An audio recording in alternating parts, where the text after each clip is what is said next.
मुख्य सचिव सुधांशु पंत ने जयपुर के जालाना में लेपर्ड सफारी की। मुख्य वन जीव प्रतिपालक पवन उपाध्याय भी उनके साथ मौजूद रहे। उस वक्त की तस्वीरें आपको दिखा रहे हैं। डीसीएफ जगदीश गुप्ता और अन्य स्टाफ ने मुख्य सचिव का स्वागत किया। मुख्य वन जीव प्रतिपालक उपाध्याय ने मुख्य सचिव सुधांशु पंत को सफारी से संबंधित जानकारी भी दी। सबसे पहले वो खास तस्वीरें आपको दिखा रहे हैं, लेकिन सबसे इंटरेस्टिंग ये है कि जिस उद्देश्य से मुख्य सचिव सुधांशु पंत गए थे वो उद्देश्य पूरा होता हुआ भी नजर आया, क्योंकि सामने आपको लेपर्ड नजर आ रहा है। जालाना में लेपर्ड सफारी की और लुत्फ भी उठाया। खूबसूरत तस्वीरें आपको दिखा रहे हैं। बहुत कम ऐसा होता है कि जब जालाना में इस तरह की तस्वीरें नजर आ जाए, लेकिन जालाना अब लेपर्ड हब भी बनता नजर आ रहा है, क्योंकि सबसे ज्यादा संख्या में यहां पर लेपर्ड्स हैं। मुख्य वन जीव प्रतिपालक पवन उपाध्याय भी उनके साथ मौजूद रहे। पूरी जानकारी वो लेते भी रहे मुख्य सचिव सुधांशु पंत, और जानकारी उन्हें मिली भी। डीसीएफ जगदीश गुप्ता और अन्य स्टाफ ने मुख्य सचिव का स्वागत किया, फिर सफारी की। तो सफारी के बाद जो दृश्य सामने आया वो वाकई में बेहद रोमांचक रहा।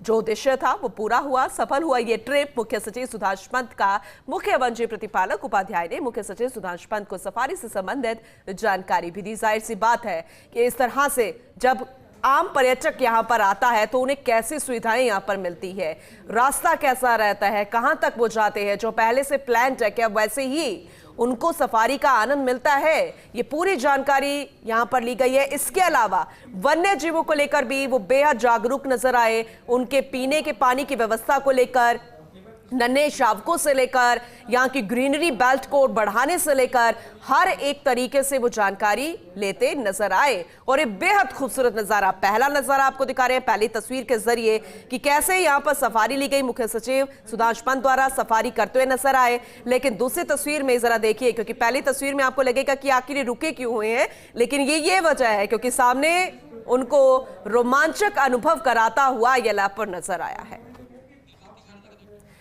एसोसिएट एडिटर निर्मल तिवारी जी हमारे साथ जुड़ चुके हैं, ज्यादा जानकारी उनसे लेंगे। निर्मल जी, बहुत ही खूबसूरत तस्वीरें अभी हम फर्स्ट इंडिया के दर्शकों को दिखा रहे हैं, क्योंकि जो उद्देश्य था मुख्य सचिव का वो पूरा होता हुआ भी नजर आया। निश्चित तौर पर पूनम, देखिए आज मुख्य सचिव का जालाना पहुंचना और वहां पर उनको एक मतलब कह सकते हैं कि नौकरशाही के जो मुखिया हैं वो आज झालाना के मुखिया यानी राणा से उनकी मुलाकात हुई। बिल्कुल, जैसे ही वो झालाना पहुंचते हैं वहां पर जो राणा वहां का जो डोमिनेटिंग मेल लेपर्ड है जिसको किंग ऑफ जालाना कहा जाता है, वो वहां साइटिंग उनको शानदार उसकी साइटिंग हुई।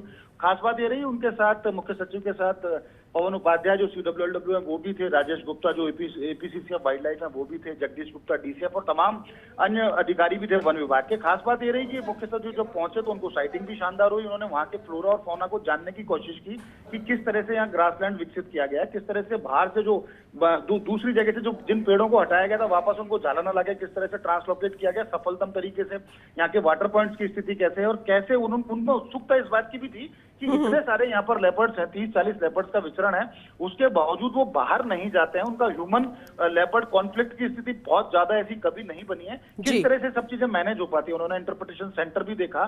जब वो पहुंचे तो वहां पर उनको जो फॉरेस्ट का जो हैट होता है वो भी उनको पहना करके उनका स्वागत किया गया। और खासकर एक बात और वहां देखने को मिली कि वहां जो मुख्य वन्यजीव प्रतिपालक थे पवन उपाध्याय, उन्होंने उनको साफ तौर पर कहा भी कि आप दूसरे जो टाइगर रिजर्व है, खासकर रणथंभौर भी एक बार आप चलिए, सरिस्का भी चलिए, मुकंदरा और रामगढ़ विषधारी भी देखिए, धौलपुर टाइगर रिजर्व भी देखिए। हालांकि ब्यूरोक्रेसी के मुखिया सुधांशु पंत उनके पास इतना समय नहीं होता, लेकिन उसके बावजूद उन्होंने कहा कि हाँ इस तरह के प्रयास किए जाएंगे, वहां अगर समय मिला तो जरूर वहां जाकर देखेंगे। लेकिन उन्होंने फॉरेस्ट मैनेजमेंट को लेकर काफी रुचि दिखाई। उन्होंने कहा कि यहाँ पर वाटर पॉइंट मैनेजमेंट प्रॉपर हो, यहाँ पर जानवरों की सुरक्षा, जो वन्य जीवन की सुरक्षा और पुख्ता तरीके से की जाए। प्रे बेस की बात भी थी, प्रे बेस यहाँ का कमजोर है क्योंकि जालाना के अंदर बहुत कम है ऐसे इस तरह के हर्बीवोर जो कि कॉर्निवोर के लिए जरूरी होते हैं कि उनको किस तरह से उनका भोजन वहां पर मैनेज किया जाए। तो यहाँ प्रे बेस बढ़ाने की बात भी उन्होंने कही और जल्दी ही कोशिश ये की जाएगी यहाँ पर प्रे बेस भी यहाँ पर बढ़ा दिया जाए, ताकि जो थोड़ी बहुत भी संभावना रहती है लेपर्ड के बाहर निकलने की वो ना हो। उन्होंने प्रोजेक्ट लेपर्ड की भी जानकारी ली, जो जालाना लेपर्ड रिजर्व से ही शुरू हुआ था राजस्थान के अंदर। दूसरे जो कंजर्वेशन रिजर्व है उनके बारे में जाना और कहा कि चूंकि अब गर्मी बहुत ज्यादा बढ़ रही है तो यहाँ पर जो जितनी भी वाइल्ड लाइफ है उसके भोजन और पानी की व्यवस्था सुनिश्चित की जाए, ताकि किसी भी तरह की ऐसी स्थिति न बने कि वो यहाँ से बाहर निकल के रिहायशी क्षेत्रों में पहुंचे। साथ ही साथ उन्होंने गए वो झालाना जरूर थे, लेकिन उन्होंने एंटायर राजस्थान के जो जंगल थे वहां पर जो प्लांटेशन किस तरह से किया जाएगा उस पर भी फौरी तौर पर सफारी के दौरान ही चर्चा कर ली। शिकार अवधि को उन्होंने देखा, तमाम जो रूट्स हैं उन रूट्स के मैनेजमेंट को देखा, फायर लाइन्स को देखा, जो लूप बनाए गए उन लूप को देखा।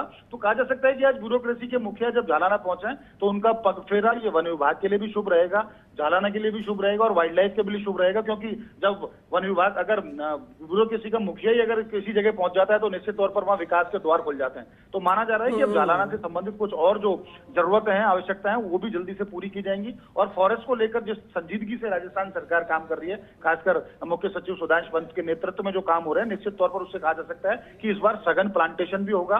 और जो फ्रांस और जो जापान की जो दो फॉरेन एजेंसी के जरिए जिस तरह से पूर्वी राजस्थान के अंदर बायोडाइवर्सिटी प्रोजेक्ट को लाया गया, उस प्रोजेक्ट पे भी बहुत तेजी से काम शुरू होगा ताकि हरित राजस्थान की कल्पना को साकार किया जा सके। साथ ही साथ जो अभी 9.6% ही है हमारा जो कुल भूभाग का जो वन क्षेत्र है उसको 20% तक बढ़ाने का, यानी करीब 35,000 हेक्टेयर क्षेत्र और है जिसमें वन आवरण उसको सघन वन आवरण उसका बढ़ाना है। तो उसके ऊपर भी काम होगा, क्योंकि 70,000 हेक्टेयर क्षेत्र में जो पौधरोपण का जो पूरा था जो लक्ष्य उसको लगभग पूरा कर लिया गया। तो बहुत सारी ऐसी बातें थी जो अनौपचारिक तौर से औपचारिक तौर पर वहां पर हुई, लेकिन अच्छी सुखद बात ये रही कि जैसे ही सुधांशु पंत पहुंचे उनको लेपर्ड की साइटिंग भी हुई, इससे वो काफी रोमांचित नजर आए और उम्मीद की जानी चाहिए कि उनका पगफेरा वन विभाग और वन्य जीवों के लिए बहुत ही सुखद और शुभ साबित होगा। बिल्कुल, हम भी ये उम्मीद करते हैं। बहुत शुक्रिया निर्मल जी विस्तार से जानकारी के लिए।